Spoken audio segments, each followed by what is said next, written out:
આ વાત છે ફેબ્રુઆરી 1967ની, દેશની ચોથી લોકસભા ચૂંટણી. તે સમયના વડાપ્રધાન ઇન્દિરા ગાંધી પોતાની પાર્ટી કોંગ્રેસ માટે પ્રચાર કરી રહ્યા હતા. હવે તમને ખ્યાલ ન હોય તો કહી દઉં કે એકવાર ભાષણ આપતી વખતે તેમના પર પથ્થરમારો થયો અને તેમનું નાક તૂટી ગયું હતું.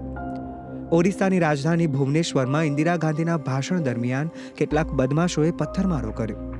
ઇન્દિરાએ એ લોકોની પરવા કર્યા વિના ભાષણ ચાલુ રાખ્યું, પણ તેઓ વધુ કંઈ બોલે તે પહેલાં તેમના નાક પર એક પથ્થર આવીને પડ્યો. તેમનું નાક તૂટી ગયું ને લોહી વહેવા લાગ્યું. ઇન્દિરા માત્ર થોડી સેકન્ડ માટે જ અટક્યા અને તરત જ પોતાના બંને હાથથી લોહી લૂછી નાખ્યું. નાક પર રૂમાલ દબાવીને તેમણે ભાષણ ચાલુ રાખ્યું. તેમના સલાહકારોએ તેમને સ્ટેજ છોડવા વિનંતી કરી, પણ ઇન્દિરાએ કોઈનું પણ સાંભળ્યા વિના ભાષણ પૂરું કર્યું. આ ઘટનામાં તેમનું નાકનું હાડકું તૂટી ગયું હતું. ડોક્ટરોએ તો મલમપટ્ટી લગાડી દિલ્હી જવાની સલાહ આપેલી, પણ ઇન્દિરાએ નાક પર પાટા સાથે કલકત્તાની રેલી પણ સંબોધી. રાજ્યસભાના સાંસદ સાગરિકા ઘોષ તેમના પુસ્તક Indira India's most powerful prime મિનિસ્ટરમાં લખે છે કે આ ઘટના પરથી ખ્યાલ આવે છે કે ઇન્દિરામાં કેટલો ઉત્સાહ અને લડવાની ક્ષમતા હતી. ઘણું લોહી વહી ગયા પછી પણ તેઓ ગભરાયા નહીં અને સતત ચૂંટણી પ્રચાર ચાલુ રાખ્યો.